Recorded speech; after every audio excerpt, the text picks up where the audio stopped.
What's up, boys? Welcome back to another video.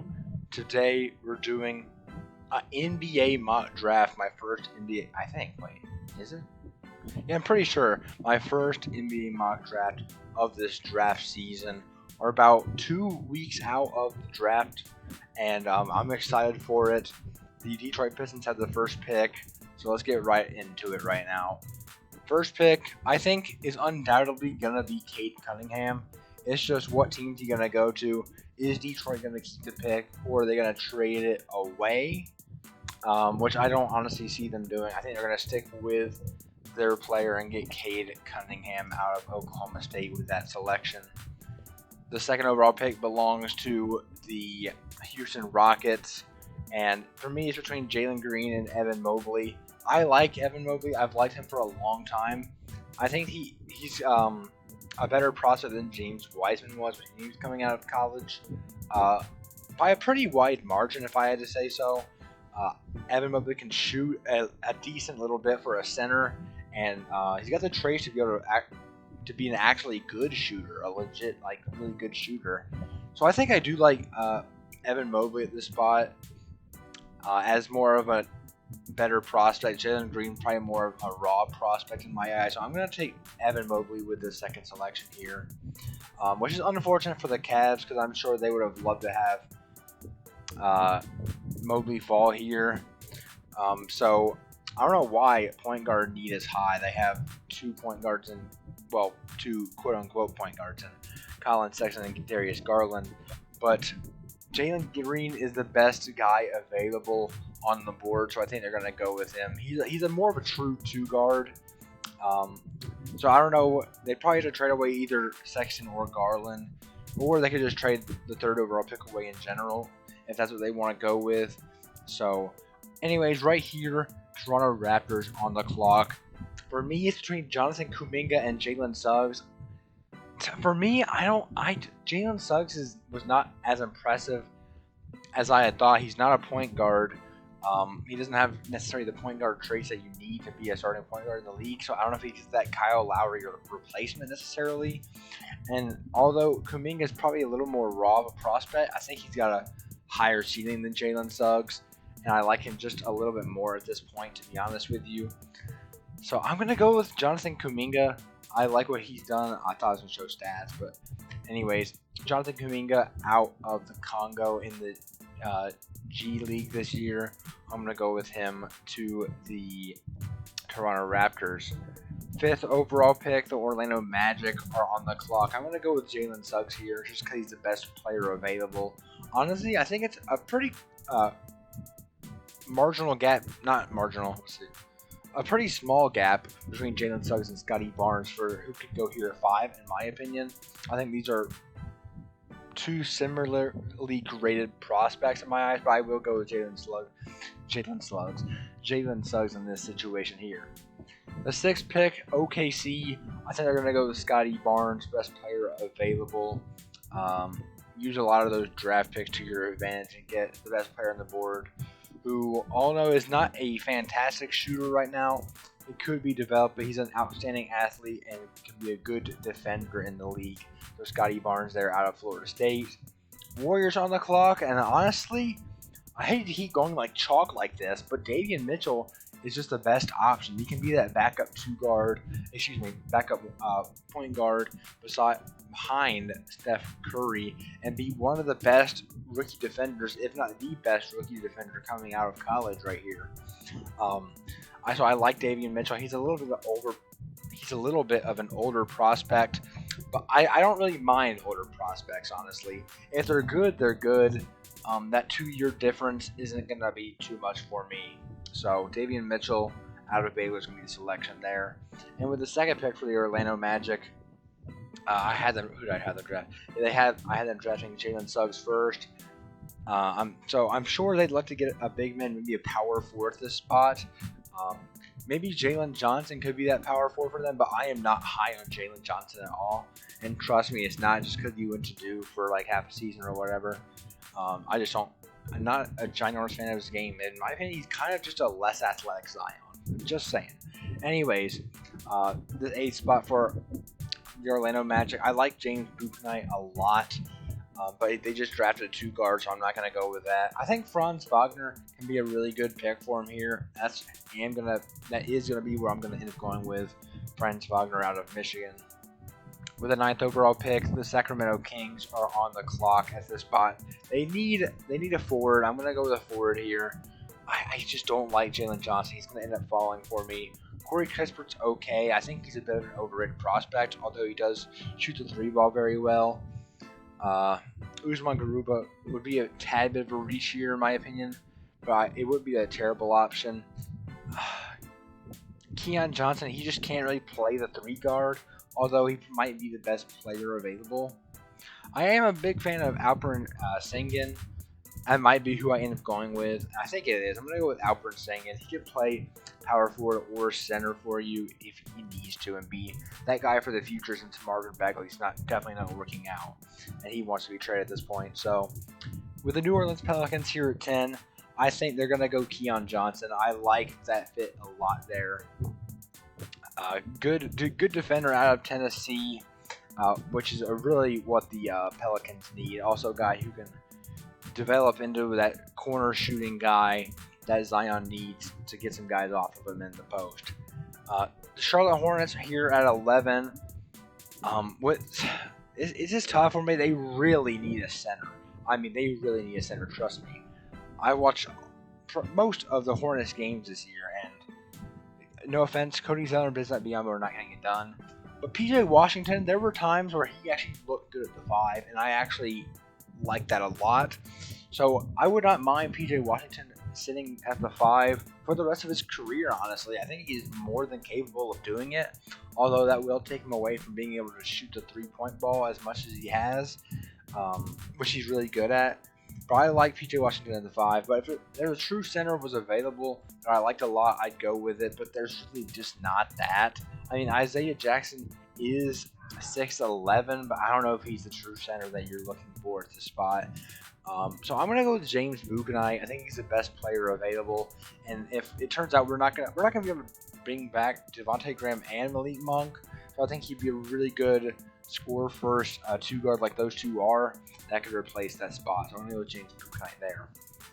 The San Antonio Spurs are on the clock here at number 12, and I like Corey Kispert at this spot.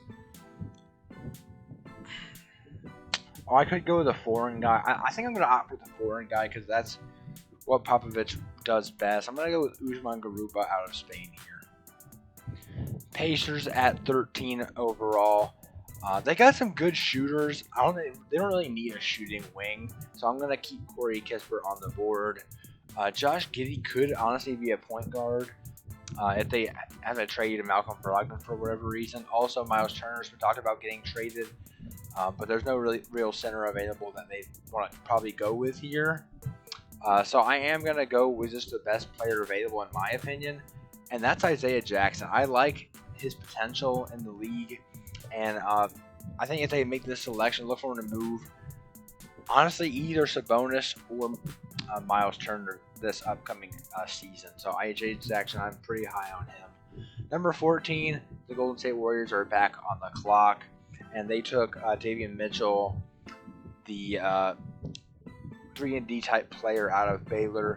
And with this pick, I think they're going to go with more shooting. I think it's going to be Corey Kispert.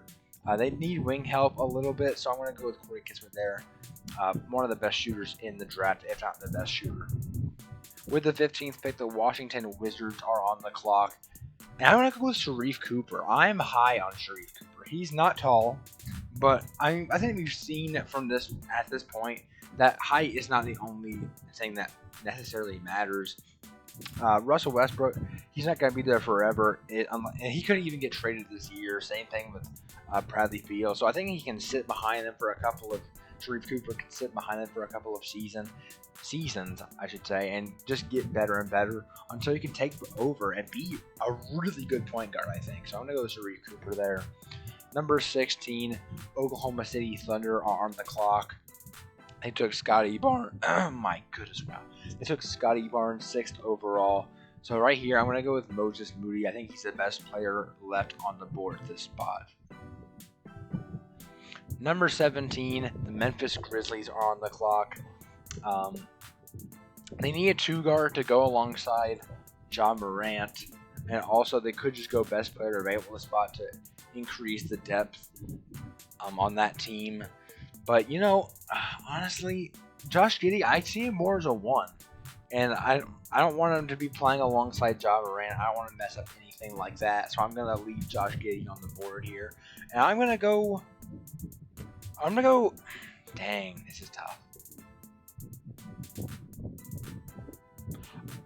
I'm gonna go Jared Butler.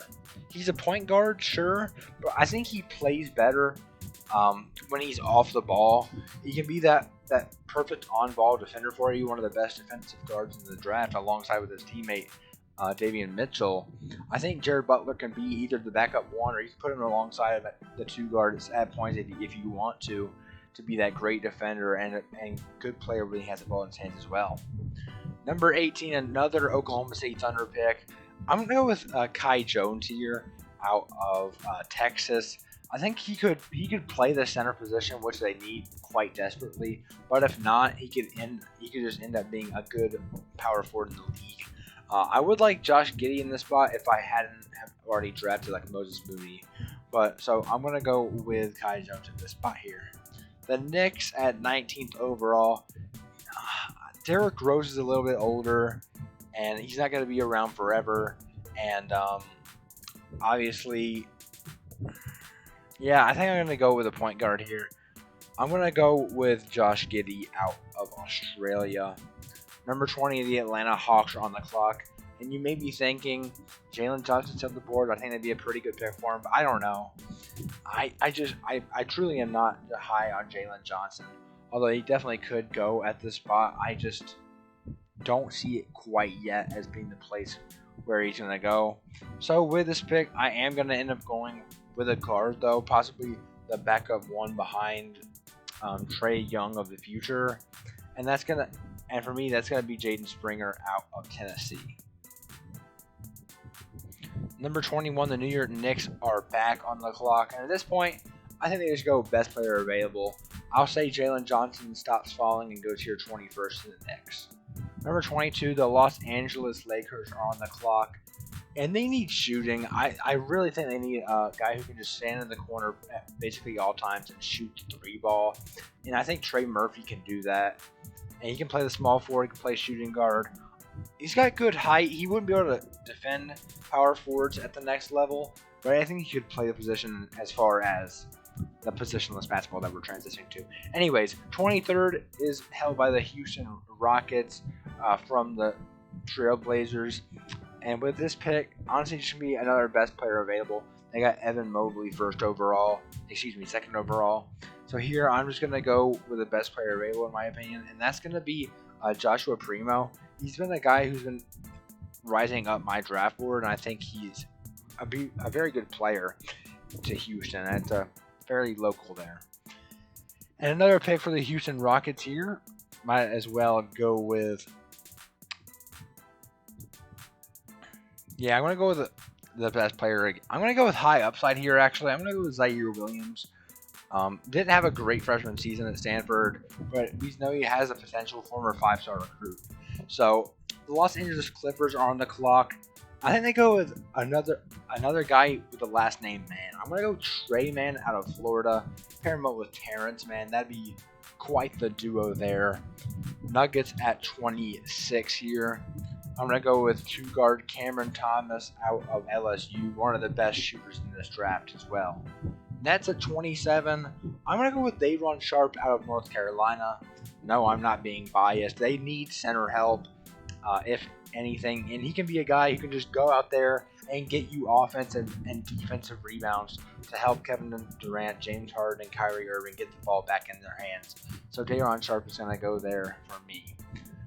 28th overall, the Philadelphia 76ers. I don't know where they go here. They need... I don't know. They might be getting rid of, goodness, I can't think. Ben Simmons, but Tyrese Maxey could be that replacement there. I don't think anyone on the board would be the immediate 1-guard replacement for him. But I do like Charles Bassey. He could be that backup center behind, why can't I think of his name? Joel Embiid. I don't know why I could not think of that. but I'm not gonna go with it because I don't think they need. That's not necessarily their best need, even though he might be the best player available. I'm gonna end up going with Chris Duarte out of Oregon. 29th, we have the Phoenix Suns, and I have them taking a backup center here, and I think that is going to be Charles Bassey out of Western Kentucky here. And with the 30th and final pick in this mock draft, we have the Utah Jazz, who I think will just be taking the best player available. They had such a great season. Mike Conley is not going to be the point guard of the future, and I think Nashawn Highland out of VCU can be that for them. So guys, let me know what you guys think about this mock draft in the comments here. I'll scroll through so you guys can take a quick look at it yet again. Please like, subscribe, comment, turn on post notifications, do all that YouTube stuff, and I'll see you guys in the next one. Peace.